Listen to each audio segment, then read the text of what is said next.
மாண்புமிகு பேரவைத் தலைவர் அவர்களே, நேற்றைய தினம் சட்டமன்ற பேரவையில் நிதிநிலை அறிக்கையின் மீது விவாதத்தில் பங்கேற்று உரையாற்றி இருக்கக்கூடிய உறுப்பினர்களுக்கெல்லாம் மிக தெளிவாக, விளக்கமாக, விரிவாக நம்முடைய அமைச்சர் தங்கம் தென்னரசு அவர்கள் உரையாற்றியிருப்பது உள்ளபடியே பாராட்டுக்குரிய வகையில் அமைந்திருக்கிற காரணத்தால் என்னுடைய வாழ்த்துக்களை மனதார நான் தெரிவித்துக் கொள்ள விரும்புகிறேன்.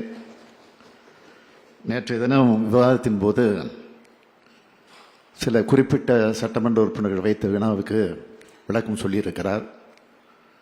ஆனால் அதே நேரத்தில் பாரதிய ஜனதா கட்சியைச் சார்ந்த திருமதி வானதி சீனிவாசன் அவர்கள் வைத்த கோரிக்கைக்கு ஏன் பதில் சொல்லாமல் விட்டுவிட்டார் என்று எனக்கு புரியவில்லை. அவர் ஒரு கோரிக்கை வைத்தார். கோவையில் நூலகம் அமைக்கப்படும் என்ற அறிவிப்புக்கு நன்றி தெரிவித்துவிட்டு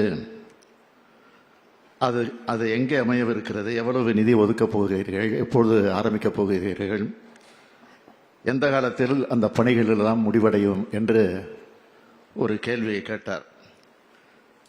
அது உடனடியாக செயலாக்கத்திற்கு நிச்சயமாக வரும். ஏனென்றால் இந்த ஆட்சி சொன்னதை செய்யும், சொன்னதைத்தான் செய்யும், சொல்வதைத்தான் செய்யும்.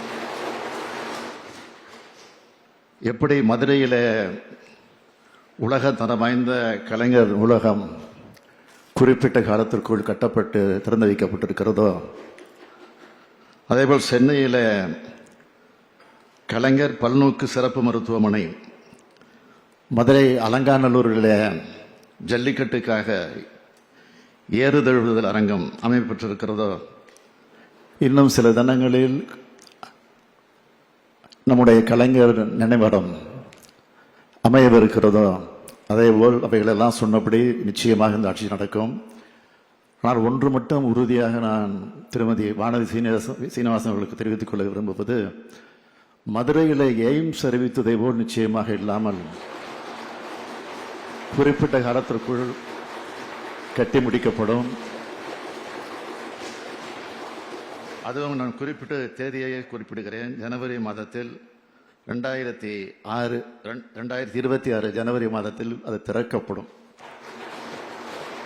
திறக்கப்படும் நிகழ்ச்சிக்கு உங்களுக்கு முறையாக அழைப்பு வரும். நீங்களும் அதன் விழாவில் வந்து கலந்து கொள்ள வேண்டும் என்று கேட்டு விடைபெறுகிறேன்.